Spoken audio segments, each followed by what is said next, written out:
ಗಂಡಸರೇ ಹಾಗೆ. ಗಂಡಸರು ತುಂಬಾ ಕೆಟ್ಟವರು. ಅವರು ತಂದೆಯಾಗಿದ್ದರೆ ದೇವರು, ತಮ್ಮನಾಗಿದ್ದರೆ ಬಲ, ಮಗನಾಗಿದ್ದರೆ ನಂಬಿಕೆ, ಗಂಡನಾಗಿದ್ದರೆ ಒಲವು, ಇನ್ನು ಪ್ರಿಯಕನಾಗಿದ್ದರೆ ಅವನೇ ಬದುಕು. ಗಂಡಸರೇ ಹಾಗೆ. ಆ ಕುರುಡ ತಲೆ ಎತ್ತಿ ನೋಡಿದರೂ ಅವನು ನಿಮ್ಮೆದುರು ಕಾಮುಕ.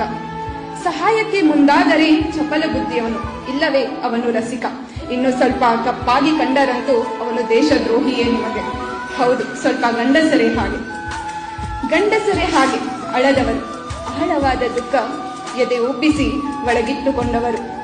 ಶಿಲ್ಪವಾದರೂ ಕಣ್ಣಿಗೆ ಕಲ್ಲಾದವರು, ಕಬ್ಬಿಲ್ಲದೆ ದುಡಿದು ಬೆಲ್ಲವಾದವರು.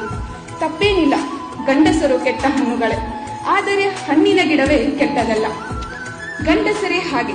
ಜಗದಗಲದ ನೋವನ್ನು ನಗುವಲ್ಲೇ ಮುಚ್ಚಿದವರು, ಯಾರನ್ನೂ ಮೆಚ್ಚಿಸದೆ ಮನೆಗಾಗಿ ಮಾರು ವೇಷ ತಟ್ಟು ಬಜಾರಿನಲ್ಲಿ ನಗು ಮಾರುವ ಗಂಡಸರೇ ಹಾಗೆ ತುಂಬಾ ಕೆಟ್ಟವರು.